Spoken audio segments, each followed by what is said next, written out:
ఎందరో మహానుభావులు ఈరోజు మాట్లాడుతుర్రు.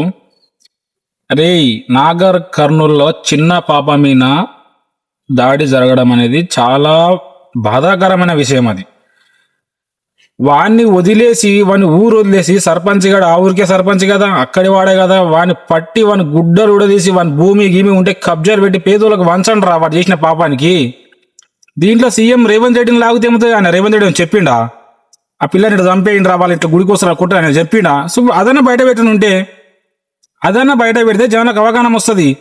ఇది లేదు అది లేదు, ప్రతిది కులపిచ్చి కులం కులం కులం కులం. అరే, ఇది ఎవడైతే కులం గురించి మాట్లాడుతాడో వాడు పక్క వాడు బతకనికనే కులాన్ని వాడక దిగడం తప్ప ఏముండదు. ఇది 100% ఇది జరుగుతుంది. అది ఇప్పుడు కాంగ్రెస్ పార్టీకి చెందిన మనిషి అని అంటారు కాబట్టి ఒక ఇంట్లో పుట్టిన అన్నదమ్ములే ఒక్కడొక్క లెక్క ఉంటాడు. పార్టీ అనేది సముద్రం, దాంట్లో ఎవడు ఎట్లుంటారో ఇవ్వని తెలియదు. కాకపోతే వాళ్ళకు అదే రోజు గెలిచిన రోజే ప్రదక్షిణ చేపిస్తారు, ప్రమాణ స్వీకారం చేపిస్తారు. ఎందుకు చేపిస్తారు? గిసోటి లంగపుక్కు పనులు చేయకూడదనే చేపిస్తారు. కానీ దాన్ని ఉల్లంఘించి చేస్తారు కొందరు. దానికి బుద్ధి చెప్పాల్సింది మనమే.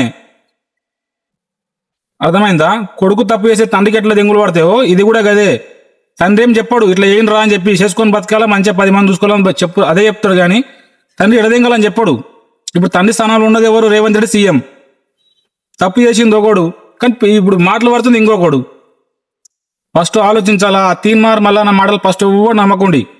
ఫస్ట్ టైం ఓడిపోయాడు, సెకండ్ టైం కాంగ్రెస్ కాలంకి గెలిచిండు. వాళ్ళకు ఉల్టా పల్టా మాట్లాడితే వెళ్దేంగి పార్టీలకి జల్దేంగి. కానీ మళ్ళీ ఇప్పుడు బీసీలో ఒకటి నీవు పెట్టుకుని రేపు వచ్చే ఎలక్షన్లో గెలవాలని చెప్పి ఆయన ప్లాన్. ఆయనకి అంతకు మించి ఆయనకి ఏం తెలియదు. ఆయన అంత పెద్ద పెద్ద పట్ట మాడితే మొన్న కొంచెం చంపే కదా, ఇంటికి 20,000 అప్పి 20,000 సాయం చేసి ఒక పానం మీద తీసిండు కదా, అది పానం కదా.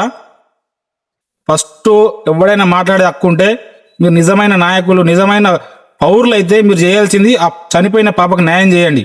వాని ఇల్లును ముట్టడించండి, వాని గ్రామాన్ని ముట్టడించి, వాని ఇల్లుని ముట్టడించి, వాని మీద ఏదో ఒక నిర్ణయం పోలీసుల కన్నా ఎక్క పనిచేస్తామని చెప్పి చూపించండి. అంతేగాని బీసీలోకి ఇట్లా జరిగింది వాళ్ళకి అందరి ప్రతి ఇంటికి ప్రతి మనిషికి ఫస్ట్ కాపలా కాసుకోవాల్సింది నా ఇంటికి నేనే కాపలా కాసుకోవాలా. సీఎం వచ్చి కాపలా కాయడు. నా పిల్లలకు నేనే రక్షణ కల్పించాలా, సీఎం వచ్చి రక్షణ కల్పించడు. నేను బయటికి పోతే 2 కన్నులు కాదు 4 కన్నులు చేసుకొని తిరగాల. ఎందుకంటే నాకు దెబ్బ తాకితే సీఎం ఏడవడు, నేనే ఏడుస్తా. ఇది గుర్తుంచుకొని మనం ముందుకు పోతే బాగుంటుంది. ప్రతిది కులం కులం అని కులం మాస్క్ వేసి, కులంకి ఆనే ఉంటుంది కులం. ఎవడైతే మాస్క్ వేస్తాడో వాడేండో ఉంటాడు. వెళ్ళి మారండ్రా బాబు ఇప్పటికన్నా.